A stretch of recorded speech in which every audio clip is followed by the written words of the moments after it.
ಎಲ್ಲರಿಗೂ ನಮಸ್ಕಾರ. ನೀವು ನೋಡ್ತಾ ಇದ್ದೀರಾ ಟಿವಿ ವಿಕ್ರಮ. ನಾನು ಮುಮ್ತಾಜ್ ಅಬ್ದುಲ್ ನೆಲೆಡ್ಕ. ವೀಕ್ಷಕರೇ, ಅಮಿತ್ ಶಾ ಜಿ ಅವರು FCRA ಅಮೆಂಡ್ಮೆಂಟ್ ಬಿಲ್ ಇಂಟ್ರೊಡ್ಯೂಸ್ ಮಾಡಿದ ತಕ್ಷಣ ಕಾಕ್ರೋಚ್ ಜನತಾ ಪಾರ್ಟಿಯಂತಹ ಅಭಿಯಾನಗಳು, ಹೋರಾಟಗಳು ಏಕಾಏಕಿ ವೇಗವನ್ನು ಪಡ್ಕೊಳ್ಳೋದಕ್ಕೆ ಶುರು ಮಾಡುತ್ತೆ. ಯಾಕೆ? ಇದು ಕಾಕತಾಳೀಯಾಗಿತ್ತಾ ಅಥವಾ ಇದರ ಹಿಂದೆ ಏನಾದರೂ ಕಾರಣ ಇತ್ತಾ? ಈ ಕಾನೂನಿನ ಪರಿಣಾಮ ಅಂತ ಬಂದಾಗ ಅಲ್ಲಿ ಒಂದಷ್ಟು ಪತ್ರಕರ್ತರು, NGOಗಳು, ಇಂಥ ಒಂದಷ್ಟು ಹೆಸರುಗಳು ಕೂಡ ಬರ್ತಾ ಹೋಗುತ್ತೆ. ಯಾಕೆ? CJPಯಲ್ಲಿ ಒಂದಷ್ಟು ಮುಖಗಳನ್ನು ನೀವು ನೋಡಿರ್ತೀರಾ. ಹಾಗಾದರೆ ಅವರಲ್ಲಿ ಬಂದು ಜಾಯಿನ್ ಆಗಿದ್ದರ ಹಿಂದಿನ ಅಸಲಿಯತ್ತೇನು? ಇವೆಲ್ಲವನ್ನು ಇವತ್ತಿನ ಕಾರ್ಯಕ್ರಮದಲ್ಲಿ ನಾವು ನೋಡ್ತಾ ಹೋಗೋಣ. ವೀಕ್ಷಕರೇ, 20ನೇ ತಾರೀಕು ಮಳೆಗಾಲದ ಅಧಿವೇಶನ ಆರಂಭ ಆಯಿತು. ಅಧಿವೇಶನ ಆರಂಭ ಆಗುವ ಮೊದಲೇ ದೇಶಾದ್ಯಂತ ಅತ್ಯಂತ ಚರ್ಚೆಗೆ, ವಿವಾದಕ್ಕೆ, ರಾಜಕೀಯ ಚರ್ಚೆಗೆ ಕಾರಣ ಆಗಿದ್ದಂಥ ಒಂದು ವಿಚಾರ ಅಂತ ಅಂದರೆ ಅದು FCRA ಅಮೆಂಡ್ಮೆಂಟ್ ಬಿಲ್. ನೀಟ್ ವಿಚಾರ ಬಿಟ್ಟರೆ ಬಹುಶಃ ಈ ಸಂಪೂರ್ಣ ಅಧಿವೇಶನದಲ್ಲಿ ಅತಿ ಹೆಚ್ಚು ಚರ್ಚೆ ಆಗುವಂತಹ, ಬಹುಶಃ ವಿವಾದವನ್ನು ಸೃಷ್ಟಿಸಬಹುದಾದಂತಹ ಮಸೂದೆ ಅಂತಂದರೆ ಅದು FCRA ಆಗಿರಬಹುದು. ನೋಡಿ, ಇತ್ತೀಚೆಗೆ ಕೇಂದ್ರ ಸರ್ಕಾರ FCRA ನಿಯಮಗಳಲ್ಲಿ ಕಠಿಣ ತಿದ್ದುಪಡಿಗಳನ್ನು ಪ್ರಸ್ತಾಪಿಸುತ್ತೆ. ಫಾರಿನ್ ಫಂಡಿಂಗ್ ಇನ್ನಷ್ಟು ಪಾರದರ್ಶಕವಾಗಿ ಇರಬೇಕು, ಅದನ್ನು ಕಟ್ಟುನಿಟ್ಟಾಗಿ ನಿಯಂತ್ರಿಸಬೇಕನ್ನುವಂಥದ್ದು ಅವರ ಉದ್ದೇಶ. ಇದರಲ್ಲಿರುವಂತಹ ಅತ್ಯಂತ ಪ್ರಮುಖ ಅಂಶ ಏನಪ್ಪಾ ಅಂತಂದ್ರೆ, ಈ ಧಾರ್ಮಿಕ ಚಟುವಟಿಕೆಗಳ ಹೆಸರಲ್ಲಿ ನಡೆಯುವಂತಹ ಮತಾಂತರ ಏನಿದೆ ಅದಕ್ಕೆ ವಿದೇಶಿ ನಿಧಿಯನ್ನು ಬಳಸೋದಕ್ಕೆ ಅವಕಾಶ ಕೊಡಬಾರದು, ಅಂದ್ರೆ ಅದಕ್ಕೆ ಫುಲ್ ಸ್ಟಾಪ್ ಅನ್ನು ಇಡುವಂಥದ್ದು. ಇನ್ನು ಮುಂದೆ ಫಾರಿನ್ ಫಂಡ್ ಅನ್ನ ಶಾಲೆ, ಆಸ್ಪತ್ರೆ, ಧಾರ್ಮಿಕ ಸ್ಥಳಗಳ ನಿರ್ವಹಣೆ ಅಥವಾ ಸ್ಥಳೀಯ ಸಂಪ್ರದಾಯ ಹಾಗೆ ನಂಬಿಕೆಗಳನ್ನು ಸಂರಕ್ಷಿಸುವಂಥದ್ದು, ಇಂತಹ ಕಾರ್ಯಗಳಿಗೆ ಮಾತ್ರ ಬಳಸಬಹುದು. ಅದು ಬಿಟ್ಟು ಮತಾಂತರ ಚಟುವಟಿಕೆಗಳಿಗೆ ಆ ಹಣವನ್ನ ಬಳಕೆ ಮಾಡೋದಕ್ಕೆ ಅವಕಾಶ ಇರಲ್ಲ. ಇದಕ್ಕೆ ಸರಿಯಾಗಿ ಇವತ್ತು ಧರ್ಮೇಂದ್ರ ಪ್ರಧಾನ್ ಅವರು ರಾಜೀನಾಮೆಯನ್ನು ಕೊಟ್ಟಿದ್ದಾರೆ. ಬಹುಶಃ ಇವತ್ತು ಇನ್ನು CJP ಹೋರಾಟ ಆಲ್ಮೋಸ್ಟ್ ಅಂತ್ಯ ಆಗತ್ತೆ. ಅಂತ್ಯ ಆಗಲಿಲ್ಲ ಅಂತಂದ್ರೆ ಅವರ ಅಜೆಂಡಾ ಅದು ಕಂಟಿನ್ಯೂ ಆಗುತ್ತೆ ಅಂತ ಅರ್ಥ ಇರಲಿ. ಬಟ್ ಮೊನ್ನೆ ಒಂದು ವಿಡಿಯೋ ಹೊರಗೆ ಬಂತು. ಕ್ರಿಶ್ಚಿಯನ್ ಪಾದ್ರಿಗಳು CJP ಪ್ರತಿಭಟನೆಗೆ ಬೆಂಬಲವನ್ನು ಸೂಚಿಸಿ ಬರ್ತಾ ಇರುವಂತಹ ವಿಡಿಯೋ. ಅಂದರೆ CJP ಪ್ರತಿಭಟನಾಕಾರರ ಜೊತೆಗೆ ಅವರು ಕೂಡ ಕೈಯನ್ನು ಜೋಡಿಸಿರುವಂಥದ್ದು. ಯಾಕೆ ಅವರು ಕೂಡ ಕೈಯನ್ನು ಜೋಡಿಸಿದ್ರು? ಇದಕ್ಕೆ ಕಾರಣ ಏನು?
ಹೊಸ FCRA ನಿಯಮಗಳೇನಿದ್ದಾವೆ ಅವುಗಳು ಜಾರಿ ಆದ್ರೆ ಭಾರತದಲ್ಲಿರುವಂತಹ ಕ್ರಿಶ್ಚಿಯನ್ ಮಿಷನರಿಗಳಿಗೆ ವಿದೇಶದಿಂದ ಬರುವಂತಹ ಹಣಕಾಸಿನ ನೆರವಿಗೆ ತಡೆ ಬೀಳುತ್ತೆ.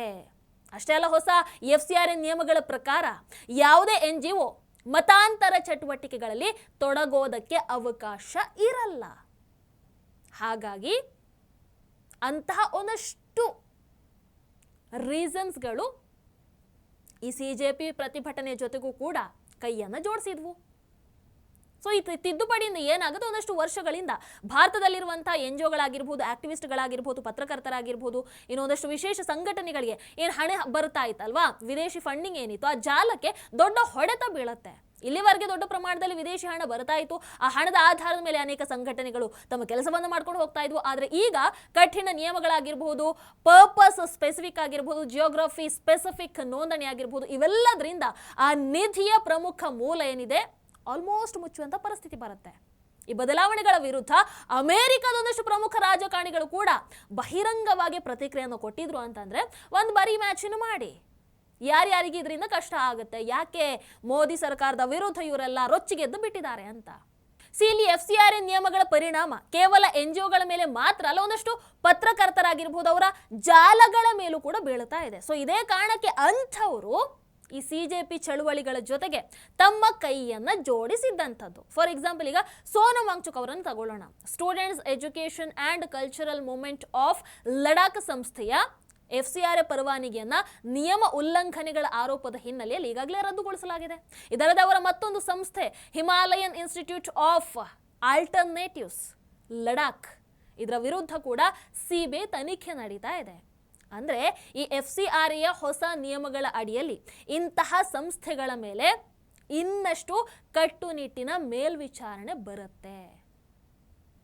ಅಂದ್ರೆ ಈ ಎಲ್ಲ ಬೆಳವಣಿಗೆಗಳನ್ನ ಒಟ್ಟಾಗಿ ನೋಡಿದ್ರೆ ಒಂದು ಅರ್ಥ ಆಗುತ್ತೆ, FCRA ತಿದ್ದುಪಡಿ ಹಲವಾರು ವರ್ಷಗಳಿಂದ ಭಾರತದಲ್ಲಿ ಬೇರೆ ಬೇರೆ ವಿದೇಶಿ ಫಂಡ್ಗಳ ಮೂಲಕ ಕಾರ್ಯನಿರ್ವಹಿಸ್ತಾ ಇದ್ದಂಥ ಒಂದು ಜಾಲಕ್ಕೆ ಸವಾಲನ್ನಂತೂ ಹಾಕತ್ತೆ. ಅದು ಮತಾಂತರದ ಚಟುವಟಿಕೆ ಹೆಸರಲ್ಲೇ ಆಗಿರ್ಬೋದು, ಅಥವಾ ಆಕ್ಟಿವಿಸಂ ಹೆಸರಲ್ಲೇ ಆಗಿರ್ಬೋದು, ಪತ್ರಿಕೋದ್ಯಮದ ಹೆಸರಲ್ಲೇ ಆಗಿರ್ಬೋದು. ಈಗ ಆ ಹಣದ ಹರಿವು ಏನಿದೆ ಅದು ಕಠಿಣ ನಿಯಂತ್ರಣಕ್ಕೆ ಒಳಪಡುವಂಥ ಸಾಧ್ಯತೆ ಇದೆ. ಹಾಗಾಗಿ ಈ ಬೆಳವಣಿಗೆಯಿಂದ ನಮಗೆ ಪೆಟ್ಟು ಬೀಳುತ್ತಪ್ಪ ಅಂತ ಯಾರೆಲ್ಲ ಹೆದರ್ಬಿಟ್ರೋ ಅವರೆಲ್ಲರೂ ಕೂಡ ಹೊಸ ಪಕ್ಷ ಅಥವಾ ಹೊಸ ಧ್ವನಿಯ ಮೂಲಕ, ಹೊಸ ಪ್ರತಿಭಟನೆಯ ಮೂಲಕ ಒಂದಾಗ್ತಾ ಇರುವಂಥದ್ದು. ಇಲ್ಲಿ ನೀಟ್, ರೀನೀಟ್, ಪ್ರಶ್ನೆ ಪತ್ರಿಕೆ ಸೋರಿಕೆ, ಧರ್ಮೇಂದ್ರ ಪ್ರಧಾನ್ ಅವರ ರಾಜೀನಾಮೆ ಬೇಡಿಕೆ, ಇದೆಲ್ಲ ಮೇಲ್ನೋಟಕ್ಕೆ ಕಾಣುವಂಥ ರೀಸನ್ ಮಾತ್ರ. ಹಿಂದೆ ಇರುವಂಥ ಅಸಲಿ ಸತ್ಯ ಬೇರೆನೇ ಇದೆ. ಬಹಳಷ್ಟು ಮಂದಿ ಅಫ್ಕೋರ್ಸ್ CJPಯನ್ನು ಜೆನ್ಯೂನ್ ಹೋರಾಟ ಅಂತ ಸಪೋರ್ಟ್ ಮಾಡಿದ್ರು. ಅದಕ್ಕೀಗ ಪರಿಣಾಮವಾಗಿ ಧರ್ಮೇಂದ್ರ ಪ್ರಧಾನ್ ಅವರು ರಾಜೀನಾಮೆನ ಕೊಟ್ಟು ಬಹಳಷ್ಟು ಮಂದಿ ಮೋದಿಜಿಯವರು ಸೋತರು ಅಂತ ಹೇಳ್ತಾ ಇದ್ದಾರೆ. ಅದು ಅವರವರ ಭಾವಕ್ಕೆ ಬಿಟ್ಟಿರುವಂಥದ್ದು. ಬಟ್ ಮುಂದೆ ಏನೇನು ನಡೆಯುತ್ತೆ ಗೊತ್ತಾಗ್ತಾ ಹೋಗುತ್ತೆ. ಬಟ್ ಇಲ್ಲಿ ಮೂಲ ವಿಚಾರ ಇರುವಂಥದ್ದು ಫಾರಿನ್ ಫಂಡ್ ಮೇಲಿನ ನಿಯಂತ್ರಣ.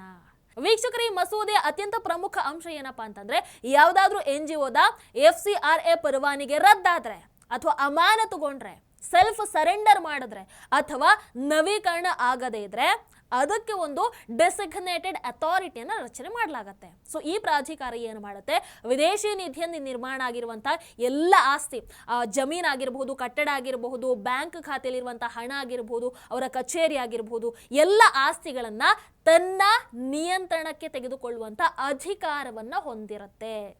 ಅಂದ್ರೆ ಸ್ಪೆಸಿಫಿಕ್ ಟೈಮ್ ಒಳಗೆ ಆ NGOಗಳು ತಮ್ಮ FCRA ಪರವಾನಗಿಯನ್ನು ನವೀಕರಣಗೊಳಿಸೋದಕ್ಕೆ ವಿಫಲ ಆಗಿದ್ದರೆ, ವಿದೇಶಿ ನಿಧಿಯ ದುರುಪಯೋಗ ನಡೆಸ್ತಾ ಇದ್ದಾರೆ ಅನ್ನುವಂಥ ಆಧಾರದ ಮೇಲೆ ಅದರ ಆಸ್ತಿಗಳನ್ನ ದೇಶದ ಹಿತಾಸಕ್ತಿಗೋಸ್ಕರ ಬಳಸುವಂಥ ಅವಕಾಶ ಈ ಮಸೂದೆಯಲ್ಲಿ ಕಲ್ಪಿಸಲಾಗಿದೆ. ಇದು ಆಕ್ಚುಲಿ ಈ ಸಂಪೂರ್ಣ ಮಸೂದೆಯ ಅತ್ಯಂತ ಪ್ರಮುಖ ಅಂಶ. ಹಿಂದೆ ಏನಾಗ್ತಾ ಇತ್ತು ಅಂತಂದ್ರೆ, ಒಂದು NGOದ FCRA ಪರವಾನಗಿ ರದ್ದಾದರೂ ಕೂಡ ವಿದೇಶಿ ಹಣದಿಂದ ಖರೀದಿ ಮಾಡಿರುವಂಥ ಕಟ್ಟಡ ಆಗಿರ್ಬೋದು, ಅವರ ಕಚೇರಿ ಆಗಿರ್ಬೋದು, ಬ್ಯಾಂಕ್ ಠೇವಣಿ ಆಗಿರ್ಬೋದು, ಎಲ್ಲ ಆಸ್ತಿಗಳಾಗಿರ್ಬೋದು ಅದೇ ಸಂಸ್ಥೆಯ ನಿಯಂತ್ರಣದಲ್ಲಿ ಉಳ್ಕೊಳ್ತಾ ಇತ್ತು. ಅಂದ್ರೆ ಪರವಾನಗಿ ಮಾತ್ರ ಹೋಗ್ತಾ ಇತ್ತು, ಅದರ ವಿದೇಶಿ ಹಣದಿಂದ ನಿರ್ಮಾಣ ಆದಂತಹ ಸಂಪೂರ್ಣ ವ್ಯವಸ್ಥೆ ಹಾಗೆ ಮುಂದುವರಿತಾ ಇತ್ತು. ಅದಕ್ಕೇನು ಪೆಟ್ಟು ಬೀಳ್ತಾ ಇರಲಿಲ್ಲ. ಇದು ಅತಿ ದೊಡ್ಡ ಲೂಪ್ ಹೋಲ್. ಸೊ ಈಗಿನ ತಿದ್ದುಪಡಿ ಏನಿದೆ ಅದು ಆ ಲೂಪ್ ಹೋಲ್ ಏನಿದೆ ಅದನ್ನ ಸರಿ ಮಾಡುವಂಥ ಪ್ರಯತ್ನಕ್ಕೆ ಹೊರಟು ನಿಂತಿರುವಂಥದ್ದು. ಆ ಕೆಲಸಕ್ಕೆ ಮೋದಿ, ಅಮಿತ್ ಶಾಜಿ ಅವರು ಇವತ್ತು ಹೊರಟು ನಿಂತಿರುವಂಥದ್ದು. ಈಗೊಂದು ಪ್ರಶ್ನೆ ಬರುತ್ತೆ, ಸರ್ಕಾರಕ್ಕೆ FCRA ಕಾನೂನನ್ನು ಇಷ್ಟು ಕಠಿಣಗೊಳಿಸುವಂಥ ಅಗತ್ಯ ಏಕಾಏಕಿ ಯಾಕೆ ಬಂತು? ಈಗ ಆಲ್ರೆಡಿ ನಮ್ಮ ಭಾರತದಲ್ಲಿ ಸುಮಾರು 37 ಲಕ್ಷ NGOಗಳು ಕಾರ್ಯನಿರ್ವಹಿಸ್ತಾ ಇದ್ದಾವೆ. ಅಂದ್ರೆ ದೇಶದ ಪ್ರತಿಯೊಂದು ರಾಜ್ಯದಲ್ಲಿ, ಪ್ರತಿಯೊಂದು ಕ್ಷೇತ್ರದಲ್ಲಿ, ಪ್ರತಿಯೊಂದು ವಿಚಾರದ ಮೇಲೂ ಕೂಡ ಲಕ್ಷಾಂತರ NGOಗಳು ಕೆಲಸವನ್ನ ಮಾಡ್ತಾ ಇದ್ದಾವೆ. ಒಂದು ಕಡೆ ದಿ ಇಂಡಿಯನ್ ಮೆಟ್ರಿಕ್ಸ್ ಅನ್ನುವಂತಹ ಸಂಸ್ಥೆ ಟ್ವಿಟರ್ನಲ್ಲಿ ಹಂಚಿಕೊಂಡಂತಹ ಮಾಹಿತಿಯ ಪ್ರಕಾರ G20 ರಾಷ್ಟ್ರಗಳಲ್ಲಿರುವಂತಹ ಒಟ್ಟು NGOಗಳ ಪೈಕಿ ಸುಮಾರು 1/3 ಭಾಗದಷ್ಟು ಸಂಸ್ಥೆಗಳು ಭಾರತದಲ್ಲಿ ಇದ್ದಾವೆ. G20 ಅಂತಂದ್ರೆ ವಿಶ್ವದ 20 ಅತಿ ದೊಡ್ಡ ಆರ್ಥಿಕತೆಗಳನ್ನು ಹೊಂದಿರುವಂತಹ ರಾಷ್ಟ್ರಗಳ ಗುಂಪು. ಆ 20 ರಾಷ್ಟ್ರಗಳಲ್ಲಿರುವಂತಹ NGOಗಳ ಒಟ್ಟು ಸಂಖ್ಯೆ 1/3 ಭಾಗ ಭಾರತದಲ್ಲಿ ಇದೆ ಅಂತಂದ್ರೆ ಯೋಚನೆ ಮಾಡಿ. ಇದನ್ನು ಕೇಳಿದ ತಕ್ಷಣ ಎಲ್ರಿಗೊಂದು ಪ್ರಶ್ನೆ ಬರಬಹುದು, ಏನು ತಪ್ಪಿದರಲ್ಲಿ, ಇಷ್ಟು ಜನ ಸಮಾಜ ಸೇವೆಯನ್ನು ಮಾಡ್ತಾ ಇದ್ರೆ ಅದು ಒಳ್ಳೇದೇ ಅಲ್ವಾ ಅಂತ. ಬಟ್ ಇಲ್ಲೇ ಇರೋದು ಇನ್ನೊಂದು ಪ್ರಶ್ನೆ. ಒಂದು ದೇಶದಲ್ಲಿ ನಾವು ಸಮಾಜ ಸೇವೆಯನ್ನು ಮಾಡ್ತೀವಿ ಅಂತ ಹೇಳುವಂತಹ 37 ಲಕ್ಷ ಸಂಘಟನೆಗಳು ಇದ್ದಾವೆ ಅಂತಂದರೆ ಆ ದೇಶದ ಎಲ್ಲ ಸಮಸ್ಯೆಗಳು ಕೂಡ ಪರಿಹಾರ ಆಗಿರಬೇಕಾಗಿತ್ತಲ್ವ. ಬಟ್ ಇನ್ನೂ ಯಾಕೆ ಸಮಸ್ಯೆಗಳು ಉಳ್ಕೊಂಡಿವೆ? ಹಾಗಾದರೆ ಇಷ್ಟು ದೊಡ್ಡ ಪ್ರಮಾಣದ ಹಣ ಆ್ಯಕ್ಚುಯಲ್ ಆಗಿ ಎಲ್ಲಿಗೆ ಹೋಗ್ತಾ ಇದೆ? ಆ ಶ್ರಮ, ಆ ಸಂಪನ್ಮೂಲ ಯಾವ ಕೆಲಸಕ್ಕೆ ಆ್ಯಕ್ಚುಲಿ ಬಳಕೆ ಆಗ್ತಾ ಇದೆ? ಅವುಗಳ ಉದ್ದೇಶ ಏನು? ಅವುಗಳ ಎಜೆಂಡಾ ಏನು? ಈ ಪ್ರಶ್ನೆಗಳಿಗೆ ಉತ್ತರ ಹುಡುಕಬೇಕು ಅಂತಂದ್ರೆ ಭಾರತದ NGO ಎಕೋಸಿಸ್ಟಮ್ನ ಆ ಸಂಪೂರ್ಣ ಚಿತ್ರಣವನ್ನು ಅರ್ಥ ಮಾಡ್ಕೊಳ್ಬೇಕಾಗತ್ತೆ. ಯೋಚನೆ ಮಾಡಿ, ನಮ್ಮ ದೇಶದಲ್ಲಿ 37 ಲಕ್ಷ NGOಗಳು ಕಾರ್ಯನಿರ್ವಹಿಸ್ತಾ ಇದೆ. G20 ರಾಷ್ಟ್ರಗಳಲ್ಲಿರುವಂತಹ NGOಗಳ ಪೈಕಿ 1/3 ಭಾಗದಷ್ಟು ಸಂಸ್ಥೆಗಳು ಭಾರತದಲ್ಲಿ ಇದಾವೆ ಅಂತಂದ್ರೆ, ಇಷ್ಟು ದೊಡ್ಡ NGO ಎಕೋಸಿಸ್ಟಮ್ ಅಲ್ಲಿ ಸಾವಿರಾರು ಸಂಸ್ಥೆಗಳು ಫಾರಿನ್ ಫಂಡ್ ಅನ್ನು ಪಡಿತಾ ಇರುತ್ತವೆ. ಹಾಗಾದ್ರೆ ಆ ಹಣ ಯಾವ ಮೂಲದಿಂದ ಬರ್ತಾ ಇದೆ, ಎಲ್ಲಿ ಖರ್ಚಾಗ್ತಾ ಇದೆ, ಎಲ್ಲಿಗೆ ಹೋಗ್ತಾ ಇದೆ, ಅದು ಆಕ್ಚುಲಿ ಯಾವ ಉದ್ದೇಶಕ್ಕೋಸ್ಕರ ಬಳಕೆ ಆಗ್ತಾ ಇದೆ, ಇದನ್ನ ಸರ್ಕಾರ ಕಂಟ್ರೋಲ್ ಮಾಡಬೇಕೋ ಬೇಡವೋ, ಅದರ ಕಡೆಗೆ ಗಮನವನ್ನು ಹರಿಸಬೇಕೋ ಬೇಡವೋ?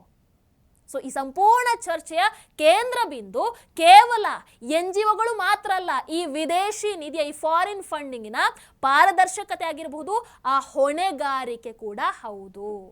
ವೀಕ್ಷಕರು, ಇದಿಷ್ಟೇ ಅಲ್ಲ, ಇನ್ನು ರಾಷ್ಟ್ರೀಯ ಭದ್ರತೆ ವಿಚಾರದಲ್ಲೂ ಕೂಡ ಈ FCRA ಬಿಲ್ ಇಂಪಾರ್ಟೆಂಟ್ ಆಗತ್ತೆ. ಯಾಕೆ ಅಂತ ಅದನ್ನು ಅರ್ಥ ಮಾಡ್ಕೊಳ್ಳೋದಕ್ಕೆ 2014ರಲ್ಲಿ ಇಂಟೆಲಿಜೆನ್ಸ್ ಬ್ಯೂರೋ IB ಸಲ್ಲಿಕೆ ಮಾಡಿದಂತಹ ವರದಿಯನ್ನು ನಾವು ತಿಳ್ಕೊಳ್ಬೇಕಾಗತ್ತೆ. 2014ರ ಮೇ ತಿಂಗಳಲ್ಲಿ ಭಾರತದ ಇಂಟೆಲಿಜೆನ್ಸ್ ಬ್ಯೂರೋ ಪ್ರಧಾನಮಂತ್ರಿ ಕಾರ್ಯಾಲಯಕ್ಕೆ ಒಂದು ವರದಿಯನ್ನು ಸಲ್ಲಿಕೆ ಮಾಡುತ್ತೆ. ಆ ವರದಿಯ ಶೀರ್ಷಿಕೆ ಏನಿತ್ತು ಅಂತಂದ್ರೆ, concentrated efforts by selected foreign funded NGOs to take down Indian development projects. ವಿದೇಶಿ ಫಂಡ್ ಪಡಿತಾ ಇದ್ದಂತಹ, ಫಾರಿನ್ ಫಂಡ್ ಪಡಿತಾ ಇದ್ದಂತಹ ಒಂದಷ್ಟು NGOಗಳು ಭಾರತದ ಅಭಿವೃದ್ಧಿ ಯೋಜನೆಗಳನ್ನು ತಡೆಯೋದಕ್ಕೆ ಅಥವಾ ವಿಳಂಬಗೊಳಿಸೋದಕ್ಕೆ ಸಂಘಟಿತ ಪ್ರಯತ್ನವನ್ನು ನಡೆಸ್ತಾ ಇದೆ. ಸೊ ಇಲ್ಲಿಂದ ಆ ಚರ್ಚೆ ಏನಿದೆ ಅದು ಕೇವಲ NGOಗಳ ವಿಚಾರವಾಗಿ ಮಾತ್ರ ಉಳಿದೆ, ರಾಷ್ಟ್ರೀಯ ಭದ್ರತೆಯ ವಿಚಾರ ಕೂಡ ಆಗತ್ತೆ. ಆ ವರದಿಯಲ್ಲಿ ವಿದೇಶಿ ಫಂಡಿಂಗ್ ಅನ್ನು ಪಡ್ಕೊಳ್ತಾ ಇದ್ದಂತ ಒಂದಷ್ಟು NGOಗಳು ಭಾರತದ ಅಭಿವೃದ್ಧಿ ಯೋಜನೆಗಳ ವಿರುದ್ಧ ಸಂಘಟಿತ ಅಭಿಯಾನವನ್ನ ನಡೆಸ್ತಾ ಇದ್ವು ಅನ್ನೋ ಆರೋಪವನ್ನು ಕೂಡ ದಾಖಲು ಮಾಡಿದೆ. ಆ ವರದಿಯಲ್ಲಿ ಅಣುಶಕ್ತಿ ಯೋಜನೆ, ಕಲ್ಲಿದ್ದಲು ಯೋಜನೆ, ಬೃಹತ್ ಕೈಗಾರಿಕಾ ಹೂಡಿಕೆ, ಒಂದಷ್ಟು ಮೂಲಸೌಕರ್ಯ ಯೋಜನೆ, ಇವೆಲ್ಲದರ ಬಗ್ಗೆ ಉಲ್ಲೇಖ ಇದೆ. ಅದಕ್ಕೆ ಸರ್ಕಾರ ಈ ವಿಚಾರವನ್ನ ಕೇವಲ ಫಾರಿನ್ ಫಂಡ್ ಪ್ರಶ್ನೆಯಾಗಿ ಮಾತ್ರ ನೋಡದೆ ರಾಷ್ಟ್ರೀಯ ಭದ್ರತೆ ಆಗಿರಬಹುದು, ಆರ್ಥಿಕ ಅಭಿವೃದ್ಧಿಗೆ ಸಂಬಂಧಪಟ್ಟಂತಹ ವಿಚಾರವಾಗಿ ಕೂಡ ಪರಿಗಣಿಸುತ್ತೆ. ಅತ್ಯಂತ ದೊಡ್ಡ ಪ್ರಶ್ನೆಯಲ್ಲಿ ಇಲ್ಲಿ ಒಂದು ವಿದೇಶಿ NGO ಭಾರತಕ್ಕೆ ಹಣವನ್ನು ಕಳಿಸ್ಕೊಡ್ಬೇಕಾದ್ರೆ ಅದು FCRA ಇದರ ಅಡಿಯಲ್ಲಿರುವಂತಹ ಕಠಿಣ ನಿಯಮಗಳನ್ನ ಪಾಲಿಸಬೇಕಾಗತ್ತೆ. ಪ್ರತಿ ಒಂದು ರೂಪಾಯಿ ಎಲ್ಲಿಂದ ಬಂದಿದೆ, ಯಾವ ಬ್ಯಾಂಕ್ ಖಾತೆ ಮೂಲಕ ಬಂದಿದೆ, ಅದನ್ನು ಕೊನೆಗೆ ಯಾವ ಉದ್ದೇಶಕ್ಕೆ ಬಳಕೆ ಮಾಡಿಕೊಳ್ಳಲಾಗಿದೆ, ಇವೆಲ್ಲದರ ಮೇಲೂ ಕೂಡ ಕಟ್ಟುನಿಟ್ಟಿನ ಪರಿಶೀಲನೆ ನಡೆಯುತ್ತೆ. ಬಟ್ ಇಲ್ಲಿ ಆರೋಪ ಇರುವಂತದ್ದೇನು ಅಂತಂದ್ರೆ, ಆ FCRA ಸಂಪೂರ್ಣ ನಿಯಂತ್ರಣ ವ್ಯವಸ್ಥೆಯನ್ನು ತಪ್ಪಿಸ್ಕೊಳ್ಳೋ ಸಲುವಾಗಿ ಒಂದು ಪರ್ಯಾಯ ಮಾರ್ಗವನ್ನ ಕೂಡ ಇವರು ರೂಪಿಸಿದ್ರಂತೆ. ನೇರವಾಗಿ ಬ್ಯಾಂಕ್ ವರ್ಗಾವಣೆ ಮಾಡೋ ಬದಲು ವಿದೇಶಿ ಡೆಬಿಟ್ ಕಾರ್ಡ್ ಆಗಿರಬಹುದು, ಒಂದಷ್ಟು ಬ್ಯಾಂಕಿಂಗ್ ವ್ಯವಸ್ಥೆ, ಆ ಹೊರಗಿನ ಒಂದಷ್ಟು ಮಾರ್ಗಗಳನ್ನ ಬಳಸ್ಕೊಂಡು ಒಂದು ಜಾಲವನ್ನೇ ಇವರು ನಿರ್ಮಾಣ ಮಾಡಿದ್ರು. ಸೊ ಇಡೀ ತನಿಖೆಯ ಪ್ರಕಾರ 2025ರ ನವೆಂಬರ್ ಇಂದ 2026ರ ಏಪ್ರಿಲ್ ವರೆಗೆ ಕೇವಲ 6 ತಿಂಗಳ ಅವಧಿಯಲ್ಲಿ 92.55 ಕೋಟಿ ಹಣವನ್ನ ಇದೇ ಪರ್ಯಾಯ ಮಾರ್ಗದ ಮೂಲಕ ಭಾರತದಲ್ಲಿ ನಗದಾಗಿ ಪಡ್ಕೊಳ್ಳಲಾಗಿದೆ.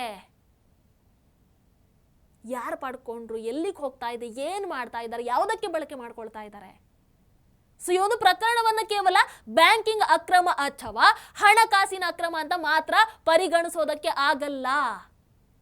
ಇದು FCRAಯ ಸಂಪೂರ್ಣ ನಿಯಂತ್ರಣ ವ್ಯವಸ್ಥೆಯನ್ನ ತಪ್ಪಿಸೋದಕ್ಕೆ ರೂಪಿಸಲಾದಂತ ಒಂದು ಸಂಘಟಿತ ವ್ಯವಸ್ಥೆ. ಅಂದ್ರೆ ವಿದೇಶಿ ನಿಧಿಯ ಪ್ರತಿಯೊಂದು ಚಲನವಲನದ ಮೇಲೂ ಕೂಡ ನಿಗಾ ಇಡುವಂತಹ ಕಾನೂನನ್ನೇ ತಪ್ಪಿಸೋದಕ್ಕೆ ಇವರೊಂದು ಪರ್ಯಾಯ ದಾರಿಯನ್ನು ನಿರ್ಮಾಣ ಮಾಡ್ಕೊಂಡಿದ್ದಾರೆ. ಸೊ ಇಂತಹ ಪ್ರಕರಣಗಳನ್ನ ಉದಾಹರಣೆಯಾಗಿ ಉಲ್ಲೇಖ ಮಾಡಿ ಈ FCRA ಕಾನೂನನ್ನ ಇನ್ನಷ್ಟು ಕಠಿಣಗೊಳಿಸುವಂತಹ ಅಗತ್ಯ ಇದೆ ಅನ್ನುವಂಥದ್ದು ಇವತ್ತು ಮೋದಿ ಸರ್ಕಾರದ ವಾದ. ಹಾಗಾಗಿ ವಿದೇಶಿ ಹಣ ಯಾವ ಉದ್ದೇಶಕ್ಕೋಸ್ಕರ ಭಾರತಕ್ಕೆ ಬರಬೇಕು, ಯಾವ ಉದ್ದೇಶಕ್ಕೋಸ್ಕರ ಭಾರತಕ್ಕೆ ಬರಬಾರದು, ಇದನ್ನು ನಿರ್ಧಾರ ಮಾಡಬೇಕಾಗತ್ತಲ್ವಾ? ಒಂದಷ್ಟು ವಿಚಾರಗಳಿಗೆ ಫುಲ್ ಸ್ಟಾಪ್ ಇಡಬೇಕಾಗತ್ತಲ್ವಾ? ರಾಷ್ಟ್ರೀಯ ಭದ್ರತೆಯ ದೃಷ್ಟಿಯಿಂದ ಈ ಆಕ್ಟಿವಿಸಂ, ಪತ್ರಿಕೋದ್ಯಮ, NGO ಇವುಗಳ ಹೆಸರಲ್ಲಿ ಬರುವಂತಹ ಫಾರಿನ್ ಫಂಡ್ ಮೇಲೆ ಒಂದಷ್ಟು ಕಟ್ಟುನಿಟ್ಟಿನ ಕ್ರಮಗಳನ್ನು ಕೈಗೊಳ್ಳಬೇಕಾಗತ್ತಲ್ವಾ, ನಿಗಾ ಇಡಬೇಕಾಗತ್ತಲ್ವಾ? ಇಲ್ಲ ಇದನ್ನ ನಾಗರಿಕ ಸ್ವಾತಂತ್ರ್ಯದ ಮೇಲಿನ ಹಸ್ತಕ್ಷೇಪ ಅಂತ ಬಿಟ್ಟು ಬಿಡಕ್ಕಾಗತ್ತಾ? ಖಂಡಿತವಾಗ್ಲೂ ಇಲ್ಲ.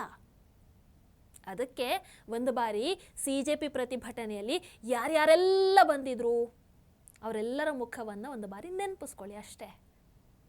ಅಮಿತ್ ಶಾಜಿಯವರಾಗಿರ್ಬೋದು, ಮೋದಿಜಿಯವರಾಗಿರ್ಬೋದು, ದೊಡ್ಡ ಆಟವನ್ನಂತೂ ಆಡ್ತಾ ಇದ್ದಾರೆ. ಇಷ್ಟು ದಿನ ರಾಹುಲ್ ಸಂಸತ್ ನಡೆಯೋದಕ್ಕೆ ಬಿಡಲಿಲ್ಲ. ಧರ್ಮೇಂದ್ರ ಪ್ರಧಾನ್ ರಾಜೀನಾಮೆ ಕೊಡದೆ ನಡೆಯೋದಕ್ಕೆ ಚಾನ್ಸೇ ಇಲ್ಲ ಅಂತ ಹೇಳಿದ್ರು. ಆಯ್ತಲ್ವಾ, ಧರ್ಮೇಂದ್ರ ಪ್ರಧಾನ್ ರಾಜೀನಾಮೆ ಕೊಟ್ಟಿದ್ದಾಯಿತು. ಸೋಮವಾರದಿಂದ ಸೆಷನ್ ಸ್ಟಾರ್ಟ್ ಆಗಲೇಬೇಕು.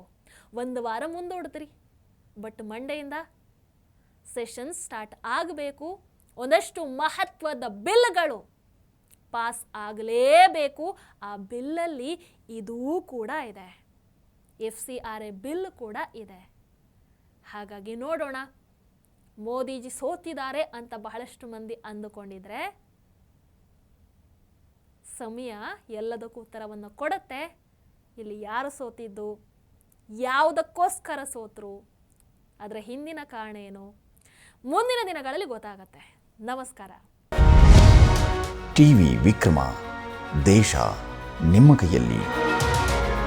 ಈ ಕಾರ್ಯಕ್ರಮ ನಿಮಗೆ ಇಷ್ಟ ಆಗಿದ್ದಲ್ಲಿ ಲೈಕ್, ಶೇರ್ ಹಾಗೂ ಕಮೆಂಟ್ ಮಾಡಿ.